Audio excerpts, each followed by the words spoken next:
사리자여 모든 법은 공하여 나지도 멸하지도 않으며 더럽지도 깨끗하지도 않으며 늘지도 줄지도 않느니라. 제자여 모든 온 세상은 다 우주 만물은 다 비어있다. 애초부터 모든 것은 태어나지도 않았으며 그리고 죽지도 않았다. 그리고 더럽지도 깨끗지도 않으며 늘지도 줄지도 않으니라. 그래서 모든 법은 공하여 나지도 멸하지 않으며. 예, 아까 뭐 공하다는 거는 먼저 전에 설명을 드렸고요. 여기서 나지도 멸하지도 않으며 이런 말은 이미 인간은 신은 태어난 적이 없고요. 그리고 죽은 적 또한 없습니다. 다만 우리가 그 형상계의 3차원적 형상계에 따라서 그렇게 느낄 뿐입니다. 그래서 여기서는 저기 깨달으신 부처님께서는 나지도 태어나지도 죽지도 않았다, 멸하지도 않았다. 원래 그냥 그대로 있을 뿐이다. 그냥 우리가 그렇게 느끼고 있을 뿐이다. 이런 거를 이런 식으로 설명한 겁니다. 이걸 자세하게 설명하려면 이거 나중에 다른 강의에서도 이런 내용이 나올 건데요. 여기서 너무 깊게 들어가면 이게 저거니까요. 일단 요 구절은 이렇게 들어가고요. 그리고 더럽지도 깨끗하지도 아니라. 당연히 나지도 멸하지도 않은 저건데 더럽고 깨끗함이 있다는 것 자체가 어떻게 보면 모순이죠. 그리고 늘지도 줄하지도 아니니라. 위에서 나지도 멸하지도 않는다는 것은 이건 시간적인 개념에 대한 시간적인 개념이 없다라는 것을 어떻게 보면 다른 이게 면모적으로 이게 나타나기도 뜻하기도 하거든요. 나자지보다 그 반대도 늘하지도 줄지도 않느니라는 것은 이건 공간적인 이게 그걸 좀 나타납니다. 왜? 원래 공한데 늘어나고 줄어드는 것 자체가 있다는 게 앞뒤가 안 맞죠. 무슨 말인지 이해가 잘 안 되시나요? 원래 늘어나고 줄든다는 게 크다는 게 작다는 게 어떻게 보면 이 세상 3차원적인 홀로그램적인 관점이에요. 예를 들면 저희가 게임을 하잖아요. 이 리니지란 게임이 참 좋은 예래서 한번 다시 리니지 게임을 보시면 여러 가지 캐릭터들이 사람들이 왔다 갔다 합니다. 그럼 거기서 큰 괴물 몬스터들이 나타납니다. 등치가 굉장히 크지요. 근데 그게 크다고 할 수 있나요? 컴퓨터 밖에서 보는 우리 입장에서는요. 그걸 크다고는 할 수는 없잖아요. 그럼 내 캐릭터가 더 크잖아요. 그 괴물보다. 그러면 그 괴물이 예를 들면서 내 캐릭터 크기가 예를 들어서 올챙이만 해요. 그런데 몬스터 몸뚱아리가 개구리만 해요. 겁나게 크죠. 그런데 내가 나중에 코끼리만 해져요. 내 캐릭터가. 그러면 그 몬스터 했던 그 개구리가 크다고 할 수가 있나요? 좀 약간 비유 방법이 이상하게 됐는데요. 마치 우리가 게임 안에 보면 굉장히 큰 몬스터가 있잖아요. 그 몬스터가 괴물이 크다고 할 수가 있나요? 우리가 크다고 프로그램을 짜놓고 그 작은 캐릭터 인칭에서 보았기 때문에 그게 작지 않나요? 마치 이와 같습니다. 이것도 제가 굉장히 트릭을 많이 써서 이거를 억지로 좀 설명을 하려다 보니까 이렇게 했는데 역시 이해시키는 거는 힘드네요. 말로. 이거는 이거는 그냥 알미라고 해요.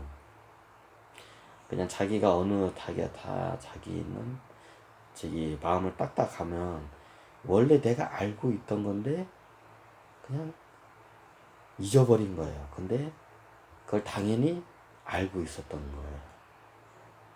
근데 우리는 3차원 세계에 너무 익숙하게 시간적으로 너무 오랫동안 적셔 있다 보니까 그냥 거기에 빠져 있을 뿐입니다.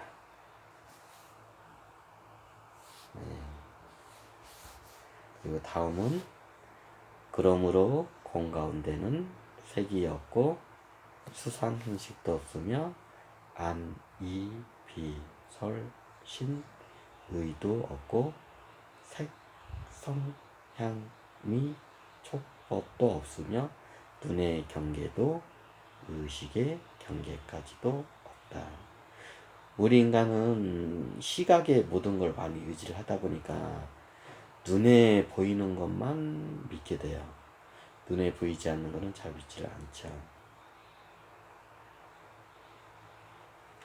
그래서 여기서 여기 색이 없다, 보이는 게 없다.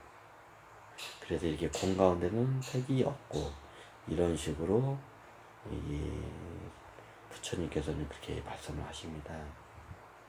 이게 만약에 박쥐한테 박쥐 같은 사람이 있다면, 눈이 없는 그 인간이 있다면 그 인간한테는 어떻게 보면 이게 안 맞을 수도 있겠죠. 박쥐 같은 이런 인간이 있다면 다른 초음파랑 그로만 그 눈의 그 역할을 대시하는 그 생물이 있다면 그 생물 입장에서는 요 자체가 또 앞뒤가 안 맞을 수도 있겠죠. 자, 그래서 수상행식도 없으며 안이비설지도 없고 색성 향미 촉법도 없으며 눈의 경계도 의식도 없고, 이 말은 그냥 제가 말씀드린 인체 오감과 생각, 느낌, 감정 이런 거에 대한 경계가 없다. 그냥 공하니까 모든 거 하나다 한 의식이기 때문에, 공한 큰 의식이기 때문에.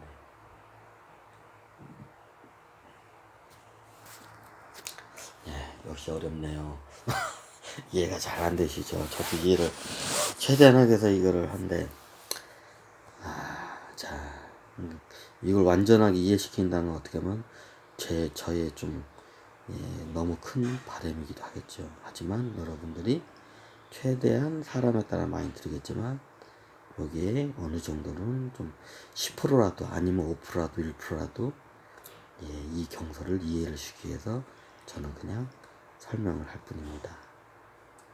그리고 그 다음은 무명도 무명이 다음도 없으며 늙고 죽음도 늙고 죽음이 다음까지도 없고 고집멸도도 없으며 지혜도 어둠도 없느니라. 너무나 당연한 말씀입니다. 자, 무명도 무명이 다음지도 없으며, 당연히 시간과 공간이라는 개념이 없으면 당연한 말입니다. 그리고 늙고 죽음도 죽음이 다음까지도 없고, 그 전에도 아까 전에도 이 말이 나왔지만, 어떻게 늙고, 인간은 원래 신이기 때문에, 불성 가진 신이기 때문에 원래 태어난 적도 없고 죽은 적도 없어요. 그래서 늙고 죽음이 다음까지도 없고, 너무나 당연한 말입니다. 그리고 고집멸도도 없으며 지혜도 어둠도 없느니라. 여기서 고집멸도를 불교에서 고집멸도라는 말을 많이 쓰는데요. 이것도 저도 이게 무슨 뜻인가 해가지고, 우리 지금 현대인의 관점으로 보면 고집이라는 게 나만 옳다고 막 고집 부린다 할 때 그렇게 고집이라는 말 썼잖아요. 근데 여기에서 한자를 풀이를 하니까 이 고집이라는 이 고집멸도에서 고집은 그게 아니더라고요. 이게 괴로울고 아플고 괴로울 고자다가 이게 모을 집, 이 집착각도 그 집이지만 이게 모은다고 하잖아요. 그 모음을 집착할 때 그 모음을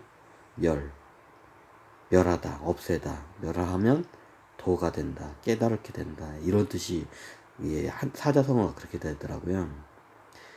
이게 괴로움이라는 거는 이게 어떻게 보면 관념, 이게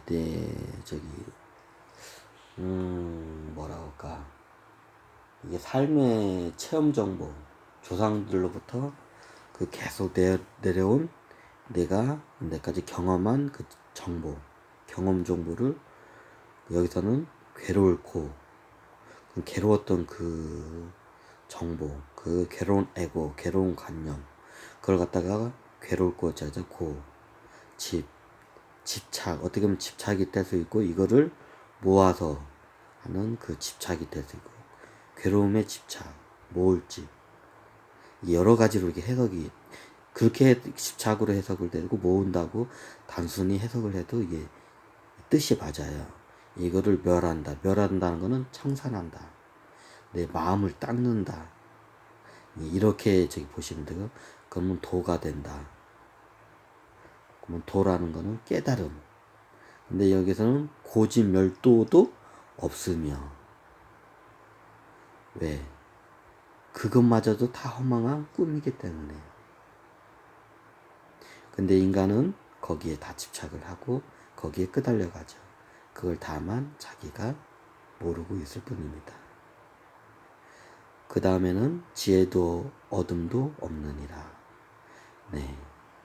그냥 얻을 것이 없는 그냥 그 자리가 깨달음의 자리입니다. 보통 우리가 경서를 달달달 외우면 우리가 지혜롭고 삶을 살아가는데 돈을 많이 벌 수 있고 뭐 이렇게 이런 말을 많이 하잖아요. 그 자체가 어떻게 보면 그냥 애고 누름이기도 합니다. 그 경서를 읽고 하는 데는 그 애고를 없애기 위해서 내가 알고 있다, 내가 많은 걸 알고 있다, 그 지식을 쌓고 있다, 지혜가 있다는 그 애고, 관념, 그거를 멸해야 하는데 경서를 머리로 달달달 외우면 오히려 내가 많이 알고 있다, 경서를 알고 있다는 그런 내가 지혜롭다는 애고에 빠지게 됩니다. 그래서 여기서 이런 식으로 표현하지 않았나 한번 추측도 할 수가 있습니다. 하지만 제가 저기 설명한 말들도 원래 이 말은 아닙니다. 여기서 하는 말은 그냥 공 그 자체입니다. 계속 아리송한 앞뒤가 없는 말하니 좀 약간 이게 어리둥절하시죠? 중요한 거는 여러분들한테 100% 이해를 원하지 않습니다. 사람의 근기에 따라서, 영성에 따라서 단 0.1%라도 좋고요, 1%라도 좋고요. 많으면 10%까지라도 좋으니까 그냥 어느 정도 이해만 하는 그 정도로 그쳐도 여러분들은 이미 큰 성공을 한 겁니다.